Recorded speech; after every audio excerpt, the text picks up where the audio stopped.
And then there's the president's energy plan. As you drove here to Liberty and you paid nearly $4 a gallon, did you know that it was only $1.83 a gallon on the day before President Obama took office? But we saw this coming.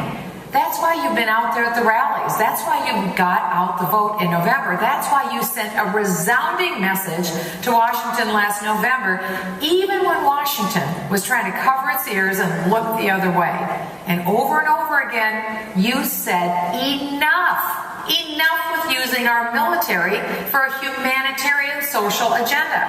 Enough with using our tax dollars to fund the nation's largest provider of abortions. Enough with courts deciding to make same-sex marriage the law of the land, even over the voices and opposition of a majority of voters.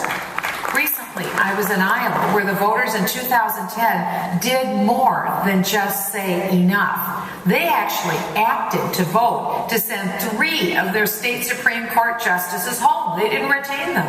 After the court imposed same-sex marriage there on the people in Iowa, the voters said, not on our watch.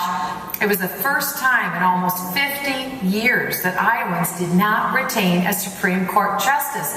Do you see what we can do when we all work together? It's that kind of unyielding stand that I know each of you is willing to make.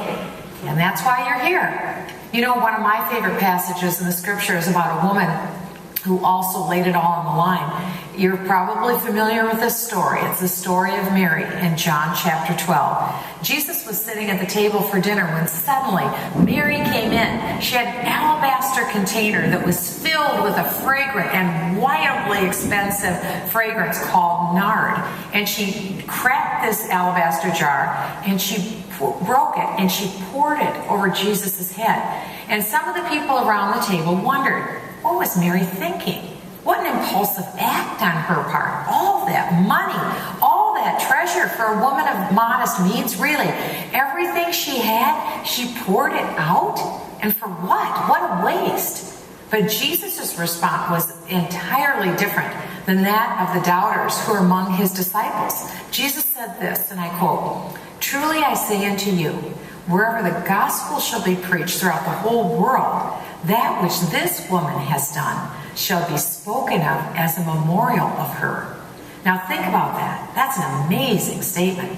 Christ held up Mary as a reminder that the preaching of the gospel should produce the same fruit in us that it did in her.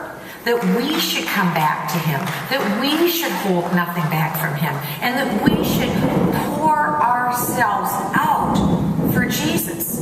That's not a waste in God's economy. Because if we would only fully comprehend what a privilege it is to take the costliest part of ourselves and pour it out and spend it on Jesus, pouring it out knowingly and freely, completely liberated without reservation, then I think we experience the truest joy and the greatest freedom.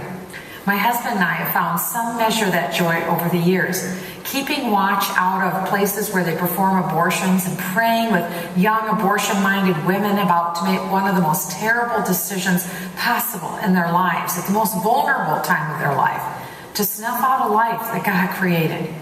No one wants to do something like this. But to start and operate a charter school for at-risk children is also something that my husband and I had broken hearts over, something that we wanted to do. And over the years, we decided also to bring 23 at-risk children into our home as foster children. We decided, too, we would pour our lives out, the most costly part of ourselves. We would pour it out. Now, we aren't perfect people by any stretch of the imagination. But it was very important for our foster children to see a loving father and a loving mother living together and to see what a family looks like. It took a lot of patience, it took a lot of faith, but I'm here to tell you it was 100% worth it. Because it was, as you can imagine, never a waste.